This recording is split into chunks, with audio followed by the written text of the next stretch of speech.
Hello students. कैसे हैं बेटा आप सभी लोग।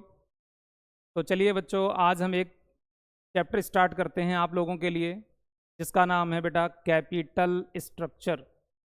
तो मेरे बच्चे कि कैपिटल स्ट्रक्चर क्या है, इस मुद्दे पर डिस्कस करने से पहले मैं इसके बारे में थोड़ा सा लिख देता हूँ, फिर मैं आपको डिटेल में समझाऊंगा। तो जैसा कि बेटा मैंने लिखा हुआ है, कैपिटल स्ट्रक्चर कहिए या EBIT एंड EPS एनालिसिस कहिए। ये EBIT और EPS एनालिसिस क्या है, ये हम लोग थोड़ा बाद में डिस्कस करेंगे, लेकिन इससे पहले मैं कुछ पॉइंट्स आपके लिए नोट करता हूं बेटे, ठीक है। तो आप साथ साथ लिखते रहिए। मैंने यहाँ पर जैसे चैप्टर का नाम लिखा है, अब मैं आगे ये कहना चाहता हूँ कि कैपिटल स्ट्रक्चर क्या है। तो बेटा कैपिटल स्ट्रक्चर का मतलब है, पहले सुनिए ध्यान से, द कंपनी, ठीक है बेटा, the company set a suitable capital structure by which company can gate highest EPS। कि कंपनी एक सुइटेबल कैपिटल स्ट्रक्चर सेट करती है जिसकी हेल्प से कंपनी हाईएस्ट EPS को अर्न कर सके। अभी ये बातें समझ में नहीं आ रही हैं, 2 मिनट के बाद क्लियर होगा। या मैं बेटा इसी बात को इस तरह से कह सकता हूं कि the capital structure is a particular combination of debt and equity. तो बेटा मैं लिख देता हूं इस बात को, आप भी लिखिए साथ साथ बच्चों।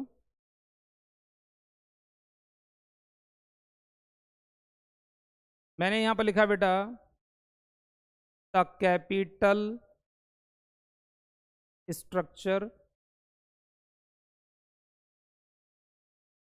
The capital structure is the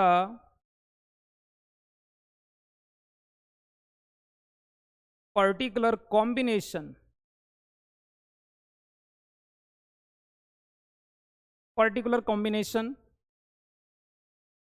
of debt and equity। तो बेटे आप लोग जानते हैं कि डेट का मतलब क्या है, लोन, यानी कि हम बैंक से लोन ले लें या डिवेंचर इशू कर दें, या हम अपनी कंपनी के इक्विटी शेयर रेज कर दें और वहां से हम फंड को अरेंज कर लें। इसी बात को बेटा मैं एक और, in other words, in other words, अन्य शब्दों में बेटा अगर इस बात को कहा जाए, इन अदर वर्ड्स, ध्यान से सुनिएगा, company set a suitable capital structure. बेटा मैंने लिखा company set a suitable capital structure by which, बेटा by which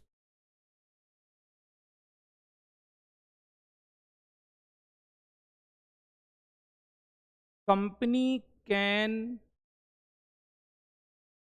get a highest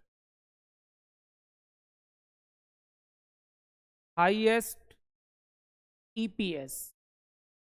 ध्यान देना बेटा, हाईएस्ट EPS। तो मैंने यहां पर ये लिखा, in other words company set a suitable capital structure. Company एक सुइटेबल कैपिटल स्ट्रक्चर को सेट करती है जिसके माध्यम से कंपनी हाईएस्ट EPS को, अर्निंग पर शेयर को प्राप्त कर सके। अब हम इस पर बेटा डिस्कस करेंगे, ध्यान से सुनिए।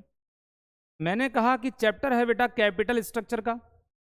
जैसे फॉर एग्जांपल बच्चों, यहां पर माइंड ये सेट करिए कि आप सभी लोग एक रिलायंस कंपनी है, और रिलायंस कंपनी बेटा मार्केट में एक बहुत बड़े प्रोजेक्ट में पैसे को इन्वेस्ट करना चाहती है। जैसे आप देखते हैं कि रिलायंस कंपनी ने मार्केट में डिफरेंट डिफरेंट टाइप के बिजनेसेस को स्टार्ट कर रखा है।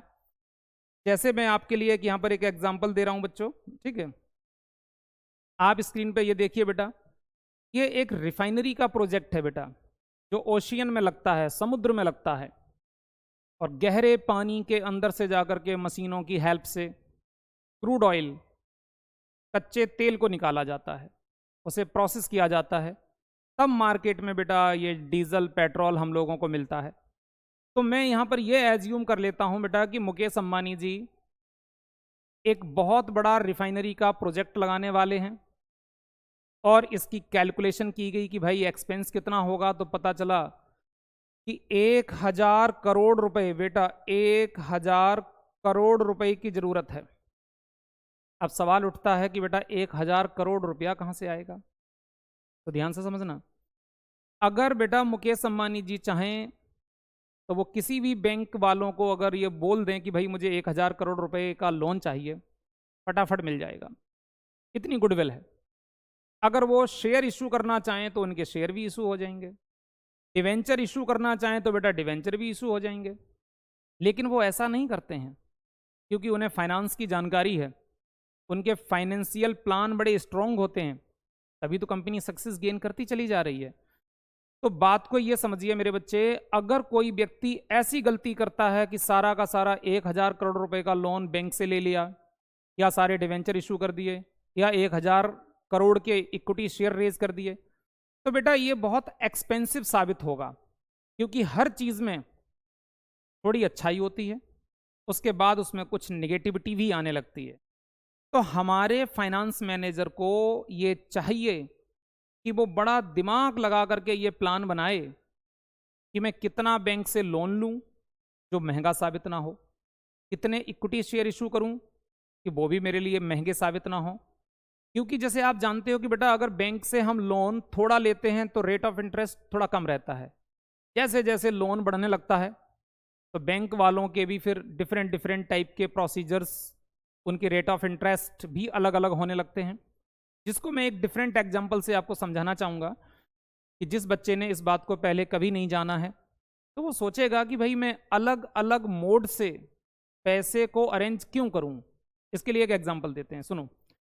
मान लीजिए बेटे कि अगर आप अपने मन में ये बात बिठा लेते हैं कि सर जी गाय का देसी घी बहुत ही ज़्यादा हेल्दी होता है, हम सिर्फ देसी घी पिएंगे और कुछ नहीं खाएंगे, तो आप ये बताओ कि आपकी बॉडी फिट रहेगी?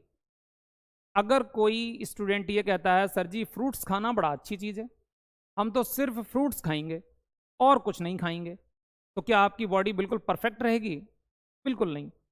सीधी सी बात है बेटा, आप जानते हो कि आपके पेरेंट्स भी हमेशा आप लोगों को इस बात के लिए बोलते रहते होंगे बेटा थोड़ी चपाती भी खाया करो, थोड़े राइस भी लिया करो, थोड़ी दाल भी खाया करो, फ्रूट्स भी खाया करो, कभी कभी एक गिलास मिल्क भी लिया करो। लेकिन आजकल के बच्चों में देखा जाता है नहीं, हमें तो सिर्फ मैगी चाहिए। अब मैगी चाहिए तो सीधी सी बात है बच्चे भी फिर मैगी जैसे ही मार्केट में घूमते हुए दिखाई देते हैं। ठीक है, देख लो अपने अड़ोस पड़ोस में। हाँ, एक बच्चा जो हर चीज को पसंद करता है, जैसे बेटा अगर किसी डॉक्टर से बात करो तो डॉक्टर क्या ये कहता है कि सिर्फ और सिर्फ देसी घी पीना, सिर्फ फ्रूट्स लेना और कुछ मत खाना। अरे बेटा डॉक्टर भी तो आपका डाइट चार्ट बना करके रेडी करता है कि बेटा आपको हर चीज खानी है। तो देखो डाइट चार्ट, डाइट का स्ट्रक्चर बन रहा है तो बॉडी फिट रहेगी। ठीक इसी प्रकार से हमारी कंपनी में कैपिटल का भी स्ट्रक्चर बनेगा। ऐसा नहीं होगा कि किसी एक चीज को यूज करके हम सक्सेस हो जाएंगे। हमारी कंपनी में भी डाइट चार्ट की तरह से हर चीज का समावेश होना चाहिए बेटा, हर चीज का समावेश यानी तालमेल होना चाहिए। तालमेल का मतलब बेटा कॉम्बिनेशन होना चाहिए। कॉम्बिनेशन का मतलब बेटे ये रहा कॉम्बिनेशन। क्या लिखा है पहली लाइन में? The capital structure is the particular combination of debt and equity. भाई कैपिटल स्ट्रक्चर क्या है? डेट और इक्विटी का कॉम्बिनेशन। मेरे प्यारे बच्चे, कॉम्बिनेशन जितना अच्छा होगा उतना ज्यादा सक्सेस मिलेगी। हस्बैंड और वाइफ के विचारों में जितना कॉम्बिनेशन होगा उतना परिवार अच्छा चलेगा। मम्मी जी घर में सब्जी बनाती हैं, मसालों का कॉम्बिनेशन जितना अच्छा होता है सब्जी उतनी टेस्टी बनती है बेटा।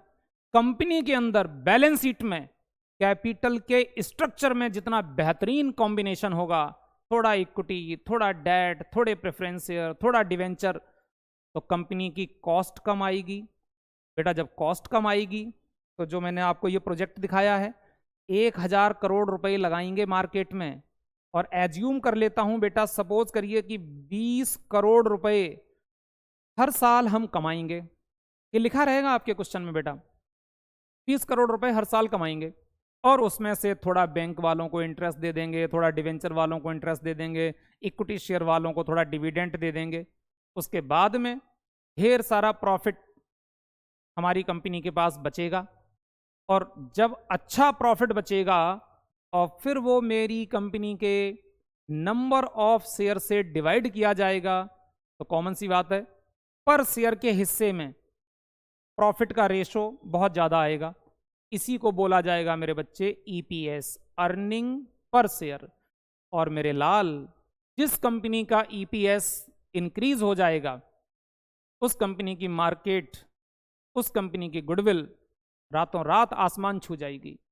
फिर आप ये देखेंगे बेटा कि मार्केट का हर बंदा, हर व्यक्ति हमारी कंपनी में ही पैसे इन्वेस्ट करने के लिए आएगा कि चलो यार रिलायंस कंपनी में इन्वेस्टमेंट करते हैं, रिलायंस कंपनी का ईपीएस बहुत ज़्यादा बढ़ा हुआ है, रिलायंस कंपनी बहुत ज़्यादा सक्सेस हो रही है आज की डेट में।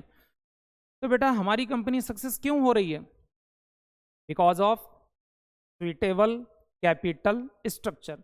हमने कैपिटल का इतना बढ़िया तालमेल बनाया है कि 1000 करोड़ रुपए अरेंज करके प्रोजेक्ट में लगा भी दिए, और हमारी कॉस्ट भी बहुत कम आ रही।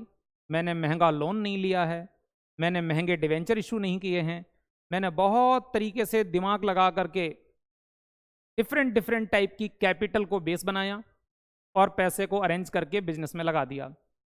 बढ़िया प्रॉफिट हो रहा है, खर्चे कम हो रहे, ढेर सारा प्रॉफिट हमारे पास बच रहा है। और जब वो बचा हुआ प्रॉफिट बेटा नंबर ऑफ शेयर में डिवाइड किया जा रहा है तो पर शेयर के हिस्से में एक हेल्दी अमाउंट आ रहा है, यानी कि हमारा ईपीएस इंक्रीज हो रहा है। जब बेटा ईपीएस इंक्रीज होगा, गुडविल इंक्रीज होगी, हर व्यक्ति रिलायंस कंपनी में ही इन्वेस्टमेंट करने की इच्छा करेगा। और जरा सोचिए बेटा, जब हर व्यक्ति हमारी कंपनी की तरफ ही आएगा इन्वेस्टमेंट करने के लिए, तो सोचो बेटा, क्या 100 रुपए वाला शेयर आप मार्केट में 100 रुपए में इशू करेंगे? नहीं, बिल्कुल नहीं।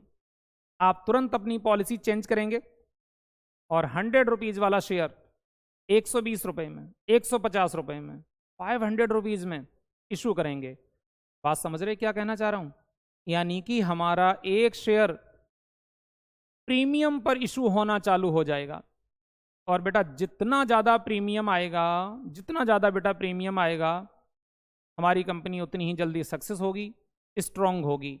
किसकी वजह से? अच्छे कैपिटल स्ट्रक्चर की वजह से। अच्छा कैपिटल स्ट्रक्चर कहाँ से आया? हमारे अच्छे फाइनेंस मैनेजर ने बनाया। तो मेरे बेटे, एक कंपनी में अच्छा फाइनेंस मैनेजर होना बहुत ज़रूरी है। जितना बढ़िया फाइनेंस मैनेजर होगा, कंपनी उतनी जल्दी सक्सेस गेन करेगी। तो मेरे बेटे, एक अच्छा सा छोटा सा एग्जांपल दे देता हूँ, बीच बीच में मैं आपके, ठीक है, लाइफ से रिलेटेड भी एग्जांपल देता हूँ। आप किसी घर के बेटे हैं, बेटी हैं, आप इस बात को समझिए, देखिए अपने घर परिवार में नज़र उठा करके, आपके घर में भी बेटा मम्मी जी, ताई जी जितना बढ़िया पैसे का मैनेजमेंट करती हैं कि ना आलतू फालतू के खर्चे, कोई अननेसेसरी काम नहीं। तो बेटा आपके घर में फादर की अर्निंग कम होने के बावजूद भी आपकी फैमिली बहुत जल्दी सक्सेस हो गई, बिकॉज ऑफ योर मदर, आपकी मम्मी की वजह से। क्योंकि मम्मी कौन है? वो घर की फाइनेंस मैनेजर हैं। और जहां बेटा पैसे को प्रॉपर तरीके से मैनेज नहीं किया जाता है, तो अर्निंग घर में चाहे कितनी भी हो, वो घर कभी सक्सेस नहीं हो सकता है। तो एक अच्छा फाइनेंस मैनेजर अगर रिलायंस कंपनी के अंदर बैठा हुआ है तो कंपनी आसमान छू जाएगी। यहीं पर एक छोटी सी बात और बताता हूं, उसके बाद आगे बढ़ूंगा। बेटा एक नाम सुना होगा आपने, king Fisher flight. Vijay Mallya की बात करते हैं। विजय माल्या बहुत ही एकदम रॉयल लाइफ जीने के लिए जाने जाते हैं। आज वो हमारे बैंकों का हजारों करोड़ रुपया लेकर के इंडिया से भागे हुए हैं। तो उनकी किंग फिशर फ्लाइट मार्केट में बहुत ज़्यादा सक्सेस हुई थी, लेकिन फिर उन्होंने बैंकों से बहुत ज़्यादा हजारों करोड़ रुपए का लोन ले लिया, अच्छा कैपिटल स्ट्रक्चर नहीं बनाया, इंटरनेशनल फ्लाइट स्टार्ट कर दी, इंडिया के बाहर उनकी फ्लाइट जाने लगी, रिवेन्यू कम आया, लेकिन इंटरेस्ट का बर्डन इतना ज़्यादा बढ़ गया कि वो उसको पे नहीं कर पाए, अपने स्टाफ के लोगों को सैलरी नहीं दे पाए। एक दिन ये हुआ कि फ्लाइट उनकी बंद हो गई और अल्टीमेटली उन्हें भी इंडिया छोड़ करके भागना पड़ा, सिर्फ इसी वजह से कि उन्होंने बेटर फाइनेंशियल मैनेजमेंट नहीं किया। हजारों करोड़ रुपया लेने से पहले ये नहीं सोचा कि पैसे कहाँ से अरेंज किए जाएं, उस पैसे की कॉस्ट कितनी आएगी, अर्निंग कितनी होगी, वो खर्चा कैसे एडजस्ट होगा। इन बातों पर मेरे हिसाब से उनके फाइनेंस मैनेजर ने या उन्होंने अच्छे से विचार नहीं किया। तो चलिए बेटे, आप इस बात को समझ चुके हैं, कैपिटल स्ट्रक्चर डेट और इक्विटी का कॉम्बिनेशन है, जिसकी वजह से कॉस्ट कम आती है। कॉस्ट कम आती है तो प्रॉफिट ज़्यादा बचेगा, ज़्यादा प्रॉफिट बचेगा तो मेरा ईपीएस इंक्रीज होगा, और बेटा मेरा ईपीएस इंक्रीज होगा, यहीं पर जाकर के मेरा क्वेश्चन एग्जाम में समाप्त हो जाएगा। अब सुनिए, प्रैक्टिकल क्वेश्चन कैसे बनाएंगे बेटा, ध्यान दीजिए बात को, बहुत अच्छे से ध्यान देना बेटे। मैं ये कहना चाह रहा हूं, जब मेरे बच्चे ये 1000 करोड़ रुपए का लोन सपोज करिए रिलायंस कंपनी के लिए जब अरेंज करने की बात होगी, तो फाइनेंस मैनेजर 10, 15, 20 प्लान बनाएगा कि मैं सारा का सारा पैसा बैंक से लोन ले लूं, फिर चेक करेगा कॉस्ट कितनी आ रही, मैं सारा का सारा पैसा इक्विटी शेयर से ले लूं, अब चेक करता हूं कॉस्ट कितनी आएगी, एक काम करता हूं आधा पैसा बैंक लोन से आधा पैसा इक्विटी शेयर से लेता हूं, फिर चेक करेगा कॉस्ट कितनी आ रही, फिर प्लान चेंज करेगा, थोड़ा पैसा बैंक लोन से, थोड़ा पैसा इक्विटी शेयर से, थोड़ा पैसा प्रेफरेंस शेयर से, फिर चेक करेगा कॉस्ट कितनी आ रही। ऐसे करके मेरे बच्चे फाइनेंस मैनेजर 10 से 12, 15 प्लान बनाएगा, बनाएगा बिगाड़ेगा, बनाएगा बिगाड़ेगा, तब जाकर के कहीं वो उस मंजिल पे पहुंचेगा जहां बेहतरीन कॉम्बिनेशन बनेगा, कॉस्ट कम आएगी और उसका पर्पस पूरा होगा। लेकिन मैं ये कहना चाह रहा हूं आपसे कि बेटा आपके सामने जब एग्जाम में क्वेश्चन आएगा तो आपको इतना मतलब सिरदर्दी नहीं लेनी पड़ेगी कि आप 10-10, 12-12 प्लान बनाएंगे। आपके सामने एग्जामिनर बड़े प्यार से एक क्वेश्चन लिख करके देगा कि एक्स कंपनी को 20 लाख रुपए की आवश्यकता है, एक्स कंपनी ये चाहती है कि हम 20 लाख रुपए बैंक से लोन ले लें, प्लान 1। एक्स कंपनी चाहती है कि आधा इक्विटी शेयर से आधा बैंक लोन से ले लें, प्लान 2। एक्स कंपनी चाहती है कि 4 लाख रुपए मैं बैंक से लोन ले लूं, 5 लाख रुपए का इक्विटी शेयर इशू कर दूं, बाकी के बचे हुए प्रेफरेंस शेयर इशू कर दूं, प्लान 3। ऐसे करके बेटा वो आपको लिख करके देगा एग्जाम में, प्लान 1 ये, प्लान 2 ये, प्लान 3 ये। फिर आपसे कहेगा कि हे स्टूडेंट, आप इन तीनों प्लान को एनालाइज करो, कैलकुलेट करो और मुझे बताओ इन तीनों प्लान में खर्चा कम किसका है और अर्निंग किस में ज़्यादा बच रही है, और जब उसको divide by number of share किया जाएगा तो ईपीएस किसका ज़्यादा है। तो बेटा मैं आपको एक फॉर्मेट सिखाऊंगा, सिंपल सा फॉर्मेट, जैसे आपने लेवरेज वाले चैप्टर में सीखा था, बिल्कुल उसी प्रकार का। आप क्वेश्चन पेपर में से डाटा उठाएंगे, फटाफट उसमें पुट करेंगे, 2 मिनट में आंसर। बस आपको थोड़ी सी मेहनत इस बात में करनी पड़ेगी, इस बात पर नज़र रखनी पड़ेगी कि किस प्लान में लोन लिया गया है, किस प्लान में लोन नहीं लिया गया है, इंटरेस्ट का कैलकुलेशन करना, प्लान 1 में इंटरेस्ट कितना, प्लान 2 में इंटरेस्ट कितना, प्लान 3 में इंटरेस्ट कितना। इसके लिए एक छोटा सा वर्किंग नोट बनता है जो हम आपको सिखाएंगे, और 1 बाई 1 मैं सारे क्वेश्चन भी आपको सॉल्व करके दिखाऊंगा। तो चलिए बेटे, तो बात आई कि हम प्लान 1, प्लान 2, प्लान 3 को एनालाइज करने जा रहे हैं और इस बात को फाइंड आउट करने जा रहे हैं कि एट लास्ट सबसे ज़्यादा बेहतरीन कौन सा प्लान है। ये प्लान बेटा उसी प्रकार से एनालाइज किए जाएंगे। एक बहुत छोटा सा एग्जांपल लीजिए तो थोड़ा और माइंड सेट हो जाएगा। मान लेते हैं बेटे कि आप अपने फादर के साथ में, अपने पेरेंट्स के साथ में, मम्मी जी के साथ में आप सभी बच्चे आगरा घूमने जा रहे हैं। अब जैसे ही आगरा घूमने का प्लान बना तो सभी लोग अपना अपना प्लान बना के तैयार हो जाते हैं। बेटी ने कहा पापा जी फ्लाइट से चलेंगे। बेटा कह रहा है पापा जी टैक्सी बुक करा लो, टैक्सी से चलेंगे। मम्मी कहती हैं ट्रेन से चलेंगे। पापा जी कहते हैं कि नहीं, हम तो बाय बस चलेंगे। अब बेटा दिल्ली से आगरा जाना है और प्लान 4 हो गए, फ्लाइट से जाना, टैक्सी से जाना, ट्रेन से जाना, बस से जाना। अब सीधी सी बात है बेटा, अब घर में इन मुद्दों पर बड़े डिटेल में चर्चाएं होंगी। सब लोग अपने अपने व्यूज़ रखेंगे कि इसमें ये फ़ायदा है, ये लॉस है, ये एक्सपेंसिव है, ये एक्सपेंसिव नहीं है। तो बेटा उन पर बड़ी चर्चाएं होने के बाद एट लास्ट फिर कोई ना कोई तो रिजल्ट निकलेगा कि ये वाला प्लान काफ़ी इंजॉयफुल भी है और लेस एक्सपेंसिव है, चलो इसी को अप्लाई किया जाए। तो मेरे बच्चे ठीक उसी प्रकार से आप अपने एग्जाम में भी यही काम करने वाले हैं कि फाइनेंस के मामले में आपके सामने 3-4 प्लान आ जाएंगे कि एक कंपनी को 50 लाख रुपीस की रिक्वायरमेंट है अपने बिजनेस को एक्सपेंड करने के लिए या किसी नए प्रोजेक्ट को लगाने के लिए जिसमें हर साल इतनी अर्निंग होने वाली है। तो बेटा ये याद रखना, अर्निंग तो हर प्लान में सेम होगी। जैसे मान लो आप 1000 करोड़ रुपए का लोन लेकर के ये बेटा रिफाइनरी का बिजनेस स्टार्ट करते हैं, तो पैसा चाहे बेटा बैंक से लो, चाहे डिवेंचर से लो, चाहे इक्विटी शेयर से लो, अर्निंग तो बेटा 20 करोड़ की ही होनी है। तो अर्निंग तो 1 2 3 4 हर प्लान में अर्निंग तो सेम होगी, लेकिन खर्चे हर प्लान के अलग अलग होंगे। क्यों? क्योंकि हो सकता फर्स्ट प्लान में आपने लोन बिल्कुल नहीं लिया, सारा पैसा इक्विटी का है। प्लान 2 में हो सकता सारा पैसा बैंक लोन का है। प्लान 3 में थोड़ा इक्विटी थोड़ा बैंक लोन हो सकता है। तो बेटे एक्सपेंस हर प्लान में अलग अलग होते हैं। अब यही मेरा यहाँ पर पर्पज है कि अर्निंग में से एक्सपेंस को माइनस करने के बाद ये देखना है कि एट लास्ट किस प्लान में सबसे ज़्यादा अर्निंग हो रही है। ईपीएस अर्निंग पर शेयर किस प्लान की सबसे ज़्यादा आ रही है, वही मेरे लिए सबसे बेटर प्लान होगा और यहाँ पर जाकर के बेटे मेरा क्वेश्चन समाप्त हो जाएगा।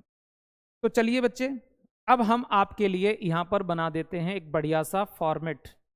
आपको एग्जाम में यही फॉर्मेट बनाना है, हर क्वेश्चन में यही फॉर्मेट बनेगा। सबसे अच्छी बात यह है कि पूरे चैप्टर में बेटा एक जैसे क्वेश्चन है, बस लैंग्वेज डिफरेंट होगी, कहीं इंटरेस्ट की कैलकुलेशन थोड़ी कॉम्प्लिकेटेड होगी, बस उसी पे ही हमें ध्यान रखना है और सारे क्वेश्चन तो मैं आपको बना करके दूंगा ही बेटा। तो चलिए, मैंने यहाँ पर बेटा ये एक फॉर्मेट बनाया, आप लोग भी बेटे साथ साथ बना सकते हैं। ये प्लान 1, ये प्लान 2 एंड 3। तो कभी एग्जाम में लिख के आता है बेटा प्लान 1, प्लान 2, प्लान 3, कभी लिख के आता है plan A, plan B, plan C. ठीक है, जैसे सपोज करिए plan A, plan B, plan C. यहाँ पर बेटे मैंने लिख दिया पर्टिकुलर, पर्टिकुलर। ऊपर बेटा यहाँ पर हमेशा एक हेडिंग डालना, ठीक है। ऊपर जो हेडिंग डलेगी वो ऑलवेज आपकी ये हेडिंग रहेगी, statement showing, statement showing suitable, suitable capital structure. मैंने लिखा statement showing suitable capital structure. ये स्टेटमेंट एक सुइटेबल कैपिटल स्ट्रक्चर को दर्शा रहा है कि प्लान ए वाला बेटर है, कि प्लान बी वाला बेटर है, कि प्लान सी वाला बेटर है। तो मेरे प्यारे बच्चे, एक कंपनी बड़े प्रोजेक्ट में पैसे लगाने से पहले अपने फाइनेंस मैनेजर से एक कैपिटल स्ट्रक्चर तैयार करवाती है कि फाइनेंस मैनेजर मुझे ये बताओ पैसे का अरेंजमेंट कैसे किया जाए जिससे कि मेरे खर्चे ज़्यादा ना हो। तो बेटा सबसे पहले हम क्या लिखेंगे, यहाँ पर ध्यान से देखिए। सबसे पहले यहाँ पर बेटे हम लोग लिखेंगे EBIT, ध्यान देना बेटा, सबसे पहले हम लोग लिखेंगे यहाँ पर EBIT। EBIT, EBIT बेटा ये आपके क्वेश्चन में गिवन होगी। जैसे अभी मैंने आपको एक एग्जाम्पल के द्वारा ये दिखाया था कि जैसे 20 करोड़ रुपए की हमारी EBIT होगी, तो ऐसे आपके क्वेश्चन में लिखा हुआ रहेगा। बट मैं यहाँ पर बेटा कोई अमाउंट नहीं ले रहा हूँ, ठीक है, क्योंकि ये कोई प्रॉपर क्वेश्चन नहीं बना रहा हूँ, ये फॉर्मेट बना रहा हूँ। लेस इंटरेस्ट, इंटरेस्ट बेटा बात आई इंटरेस्ट किसका, इंटरेस्ट डिवेंचर का भी हो सकता है जो आपके क्वेश्चन में दिया है, इंटरेस्ट बेटा बैंक लोन का भी हो सकता है। तो आप इंटरेस्ट का कैलकुलेशन वर्किंग नोट में सेपरेटली करेंगे, डिवेंचर का इतना, बैंक लोन का इतना। बट जब माइनस करने की बात आएगी तो यहां से बेटा एक बार में ही माइनस करेंगे, यहां मुझे अलग अलग दिखाने की जरूरत नहीं है। हाँ, ब्रैकेट में यहां पर ये लिख दीजिए वर्किंग नोट नंबर 1। अब सपोज करिए एग्जामिनर को चेक करना है तो वो जा करके देखे कि वर्किंग नोट नंबर 1 में स्टूडेंट ने इंटरेस्ट का कैलकुलेशन कैसे किया है। चलो बेटा ये हमने यहाँ से माइनस किया। अब देखो मैंने तो तीनों में यहाँ निशान लगा दिया, जरूरी नहीं बेटा कि ये इंटरेस्ट तीनों में हो, क्योंकि बेटे जिस प्लान में लोन लेने की बात कही जाएगी वहां इंटरेस्ट जनरेट होगा। सपोज करिए बेटा बी प्लान में, फॉर एग्जांपल बी प्लान में हमने ना डिवेंचर इशू किए ना बैंक से लोन लिया, तो सीधी सी बात है यहां पर इंटरेस्ट नहीं होगा, यहां पर इंटरेस्ट नहीं होगा। इंटरेस्ट बेटा उसी प्लान में होगा जहां हम लोन लेने की बात करेंगे।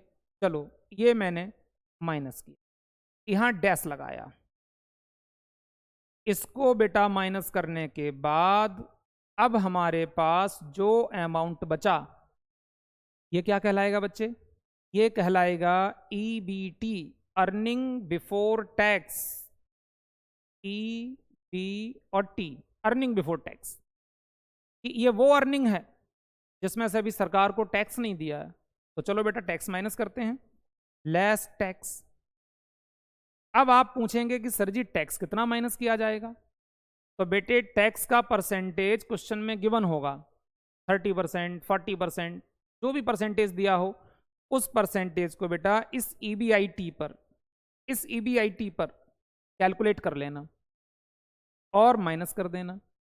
अगर परसेंटेज क्वेश्चन में नहीं गिवन है तो ये मत समझ लेना कि सरकार को टैक्स नहीं देना है। गवर्नमेंट कहती है कि तुमने पैसे को अर्न किया और आप मेरे को टैक्स ना दें, ऐसा हो नहीं सकता। तो क्वेश्चन में टैक्स का परसेंटेज नहीं गिवन है मेरे बच्चे, तो ऑलवेज एज्यूम 50%। किसका? Of EBT। बेटा EBT के ऊपर कैलकुलेशन करेंगे और कैलकुलेशन करके मेरे बेटे इसमें से माइनस करेंगे। माइनस करने के बाद बेटा अब जो अमाउंट बचेगा, ये अमाउंट कहलाएगा EAT। EAT का मतलब earning after tax, earning after tax. अब याद करो बेटा, अर्निंग आफ्टर टैक्स जब आ जाएगी उसके बाद फिर हम डिविडेंड प्रोवाइड करेंगे। किसको? प्रेफरेंस शेयर होल्डर को, प्रेफरेंस डिविडेंड, प्रेफरेंस डिविडेंड। अब बेटा प्रेफरेंस शेयर होल्डर को डिविडेंड दिया जाएगा, तो आप जानते हैं कि प्रेफरेंस शेयर का तो परसेंटेज क्वेश्चन में गिवन होता है कि 10% वाले प्रेफरेंस शेयर हैं या 12% वाले प्रेफरेंस शेयर हैं। तो मेरे बच्चे plan A, plan B, plan C, जिस प्लान में प्रेफरेंस शेयर रेज किए जाएंगे उसी प्लान में हमें डिविडेंड देना पड़ेगा। ऐसा नहीं है कि तीनों प्लान में से माइनस करना पड़ेगा। तो चलो मैं एज्यूम कर लेता हूं प्लान ए में कोई प्रेफरेंस शेयर नहीं है। सपोज बेटा प्लान 2 में भी हमने कोई प्रेफरेंस शेयर से पैसा नहीं लिया, हाँ मैंने प्लान 3 में, प्लान सी में मैंने प्रेफरेंस शेयर कुछ अमाउंट के रेज किए हैं, तो बेटा उसके ऊपर मैं डिविडेंड का कैलकुलेशन करूंगा और माइनस करूंगा। ये तो एज इट इज आ गया। अभी तो बेटा फॉर्मेट बना रहा हूं, जब इसके प्रैक्टिकल क्वेश्चन सॉल्व करेंगे बहुत इंटरेस्टिंग लगेंगे, ठीक है, बहुत इंटरेस्टिंग है। और ये यहां पर आया बेटा, अब प्रेफरेंस शेयर होल्डर को डिविडेंड देने के बाद अब जो पैसे बचे हैं इसे कहा जाएगा मेरे बच्चे earning available for equity share holder. बेटा अब जो अर्निंग बची है ये किसके लिए बची है? इक्विटी शेयर होल्डर के लिए। आप जानते हैं बेटे कि इक्विटी शेयर होल्डर कंपनी के मालिक होते हैं, पहले भी अकाउंट में सीखा होगा। Equity shareholder is the part of the management, equity shareholder is the owner of the company. तो जो मालिक होता है उसको बेटा सबसे बाद में मिलता है, सबसे पहले हम आउटसाइडर की पेमेंट करते हैं। जैसे आप देख रहे हैं बेटा, सबसे पहले हमने इंटरेस्ट की पेमेंट की, उसके बाद सरकार को टैक्स दिया, उसके बाद प्रेफरेंस शेयर होल्डर को अमाउंट दिया। अब कोई भी नहीं बचा जिसको मुझे पेमेंट देनी है। अब सारा का सारा बेनिफिट, सारा प्रॉफिट ऑनर्स के लिए है, मालिक के लिए है, इक्विटी शेयर होल्डरों के लिए है। तो चलो बेटा एक काम करते हैं, इस प्रॉफिट को डिवाइड कर देते हैं नंबर ऑफ शेयर से। Divide by number of equity share. Equity share बेटा प्रेफरेंस शेयर को इसमें शामिल मत कर लेना, क्योंकि प्रेफरेंस शेयर होल्डरों को बेनिफिट हम ऊपर दे तो चुके हैं, अब उन्हें दोबारा हिस्सा थोड़ी देंगे। अब तो सिर्फ इक्विटी शेयर होल्डर को पैसा मिलेगा। तो मेरे बच्चे ए प्लान में हमारे पास इतनी अर्निंग बची, divide by number of share. Suppose बेटा मैं एज्यूम करता हूं कि यहां पर हमारे पास 1000 शेयर हैं। सपोज करिए बी प्लान में हमारे पास 800 शेयर हैं। सी प्लान में एज्यूम कर लेता हूं बेटा मेरे पास 1200 इक्विटी शेयर हैं। पहले तो ये बात समझना बेटा, तीनों प्लान में इक्विटी शेयर बराबर बराबर हों ऐसा जरूरी नहीं है, क्योंकि हर प्लान एक अलग प्लान है। फाइनेंस मैनेजर हर प्लान के लिए अलग दिमाग लगा रहा है कि कितने इक्विटी शेयर इशू करूं, कितने प्रेफरेंस शेयर इशू करूं, कितने इक्विटी शेयर इशू करूं। इक्विटी को बढ़ाओ, बैंक लोन को रिड्यूस करो, बैंक लोन को इंक्रीज करो, इक्विटी शेयर को रिड्यूस करो। तो वो तो एक तालमेल बना रहा है, एक प्लानिंग कर रहा है। तो हर प्लान में इक्विटी शेयर बराबर बराबर हों ये जरूरी नहीं। तो मैंने एज्यूम कर लिया। अब मेरे बच्चे इससे मैंने इस अर्निंग को डिवाइड किया।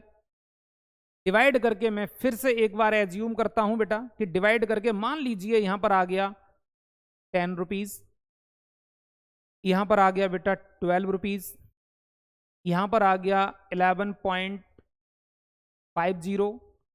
इसका नाम रखा गया EPS, अर्निंग पर शेयर।